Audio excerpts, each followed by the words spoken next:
మన హైదరాబాద్లో కుందన్బాగ్ అనే కాలనీలో ఒక పాత బంగ్లా ఉందండి. అయితే అందులో దయ్యాలు భూతాలు ఉంటున్నాయని చాలామంది ఇప్పటికీ కూడా నమ్ముతున్నారు. అండ్ పోలీసులు అక్కడికి వెళ్ళకండి అని చెప్తున్నా కూడా ఇప్పటికీ కూడా చాలామంది యూట్యూబర్స్ అక్కడికి వెళ్ళి వీడియో షూట్ చేస్తున్నారు. అండ్ ఈ హాంటెడ్ హౌస్ గురించి చాలా థియరీస్ కూడా ఉన్నాయి. ఆ బంగ్లాలో సూసైడ్ చేసుకొని చనిపోయిన వాళ్ళు ఇప్పటికీ కూడా అక్కడ కనిపిస్తూ ఉంటున్నారని చాలామంది నమ్ముతున్నారు. బట్ ఇందులో నిజం ఎంతుంది? నిజంగా అక్కడ దయ్యాలు ఉన్నాయా లేవా అనేది ఈ వీడియో ఎండ్ వరకు చూస్తే మీకే చాలా క్లియర్గా అర్థమవుతుంది. So let's start our video. అయితే ఈ స్టోరీ 2002లో మొహమ్మద్ సాజిద్ అనే ఒక దొంగ దగ్గర స్టార్ట్ అయింది. ఆ దొంగ ఎప్పటి నుంచో ఆ ఇంట్లో దొంగతనం చేయాలి అని రెక్కి వేయడం స్టార్ట్ చేశాడు. అండ్ వన్ ఫైన్ నైట్ ఒక కత్తి అండ్ ఒక బ్యాగ్ తీసుకొని ఆ ఇంటి వెనకాల ఉన్న విండోలో నుంచి లోపలికి వెళ్ళాడు. లోపలికి వెళ్ళగానే ఇంట్లో ఎవరు లేరు, రాజ్యం మొత్తం మనదే, మొత్తం బంగ్లా ఖాళీ చేద్దామని చెప్పి డిసైడ్ అయిపోయాడు. సో డబ్బుల కోసం అండ్ జ్యువెలరీ కోసం వెతకడం స్టార్ట్ చేశాడు.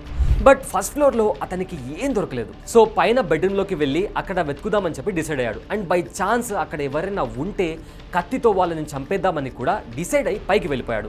అలా పైకి వెళ్ళిన ఆ దొంగకి ఒక రకమైన కుళ్ళిపోయిన వాసన వచ్చింది. బెడ్రూమ్ డోర్ ఓపెన్ చేయగానే ఆల్మోస్ట్ డీకంపోజ్ స్టేజ్లో ఉన్న 3 డెడ్ బాడీస్ అతనికి కనిపించాయి. భయం వేసి వెంటనే ఆ బంగ్లాలో నుంచి బయటికి వచ్చేశాడు. బట్ తనని ఎవరైనా చూసి ఉంటే అనవసరంగా మర్డర్ కేసులో బుక్ అవుతాను ఏమో అని భయపడి వెంటనే వెళ్ళి పోలీస్ స్టేషన్లో సరెండర్ అయిపోయి అక్కడ చూసిందంట పోలీసులకు చెప్పడం జరిగింది. సో వెంటనే పోలీసులు దొంగని కస్టడీలోకి తీసుకొని స్పాట్కి వెళ్ళడం జరిగింది. స్నిప్పర్ డాగ్స్ వచ్చాయి. ఫారెన్సిక్ వాళ్ళు అక్కడ కొన్ని ఎవిడెన్స్ కూడా కలెక్ట్ చేశారు. అండ్ ఫారెన్సిక్ రిపోర్ట్లో ఒక షాకింగ్ విషయం బయటపడింది. వాళ్ళు చనిపోయి ఆల్మోస్ట్ 3 months పైన అయిందంట. And cause of death is poison. Suicide చేసుకొని జయప్రద అనే 56 years ఉమెన్ అండ్ తన 2 కూతుర్లు చనిపోవడం జరిగింది. అయితే ఈ కేసు ఇన్వెస్టిగేషన్ జరిగేటప్పుడు చుట్టుపక్కన ఉన్న వాళ్ళు మేము వాళ్ళని మొన్నటి వరకే చూసాము అని కొందరు అంటే, కొన్నిసార్లు ఆ బంగ్లా ఇంటిపైన రోజు రాత్రి వాళ్ళు మాకు కనిపిస్తున్నారని కొంతమంది గాసిప్ స్ప్రెడ్ చేయడం స్టార్ట్ చేశారు. అయితే ఒరిజినల్లీ ఈ బంగ్లా విశ్వనాథ్ నారాయణ్ సింగ్ అనే ఒక వ్యక్తిది. ఆయన చనిపోయిన తర్వాత ఆ ఇల్లు తన కొడుకు వెళ్ళింది.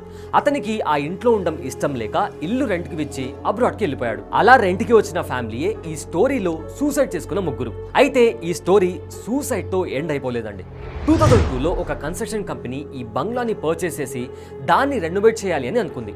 అలా రెనోవేట్ చేయడానికి వచ్చిన వర్కర్స్ అండ్ ఇంజనీర్స్ కొన్ని స్ట్రేంజ్ అండ్ మిస్టీరియస్ ప్రాబ్లమ్స్ ని ఫేస్ చేశారు.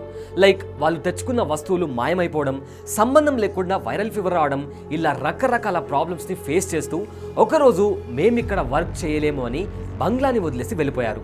ఇక అప్పటి నుంచి ఆ బంగ్లాని అలానే వదిలేశారు. అండ్ అప్పటి నుంచే యూట్యూబర్స్ ఇంకా వేరే వాళ్ళు ఈ బంగ్లాని మిస్టీరియస్ హౌస్ అని, హాంటెడ్ హౌస్ అని రూమర్స్ స్ప్రెడ్ చేయడం స్టార్ట్ చేశారు. నౌ ద క్వశ్చన్ ఈస్, నిజంగానే అక్కడ దయ్యాలు ఉన్నాయా లేవా? అయితే నిజానికి ఆ ముగ్గురు ఉమెన్ ఎవరైతే సూసైడ్ చేసుకున్నారో వాళ్ళు సూసైడ్ చేసుకుంది ఆ బంగ్లాలో కాదు, బట్ దానికి ఆపోజిట్లో ఉన్న ఇంకో ఇంట్లో. అండ్ ప్రజెంట్ ఆ ఇంట్లో ఇంకా కొంతమంది ఉంటున్నారు అని చెప్పి చుట్టుపక్కల వాళ్ళు చెప్తున్నారు. అండ్ అదేవిధంగా అనవసరంగా కొంతమంది మిస్ఇన్ఫర్మేషన్ స్ప్రెడ్ చేసి కావాలి అనే ఫేమ్ కోసం కొంతమంది ఇలా చేస్తున్నారని అక్కడ ఉండే కొంతమంది నేబర్స్ కూడా చెప్తున్నారు. అండ్ 2023 అక్టోబర్లో పంజాగుట్ట పోలీసులు ఇలా ఫేక్ న్యూస్ స్ప్రెడ్ చేసే 35 యూట్యూబర్స్ మీద కేసు కూడా ఫైల్ చేయడం జరిగింది. అండ్ అక్కడ ఎలాంటి దయ్యాలు భూతాలు లేవని, అక్కడ ఉండే వాళ్ళు భయపడవలసిన అవసరం లేదని పోలీసులు అష్యూరెన్స్ కూడా ఇవ్వడం జరిగింది. సో కుందన్బాగ్లో ఉన్న బంగ్లా హాంటెడ్ హౌస్ అని, దయ్యాలు భూతాలు ఉన్నాయని ఎవరన్నా చెప్పినా లేదా ఏదైనా వీడియో చూసినా గుడ్డిగా నమ్మకండి. బికాజ్ అది కంప్లీట్లీ ఫేక్ న్యూస్. ఇలాంటి మరిన్ని ఇంట్రెస్టింగ్ ఇన్ఫర్మేషన్ కోసం మా ఛానల్ని సబ్స్క్రైబ్ చేసుకోండి. Thanks for watching.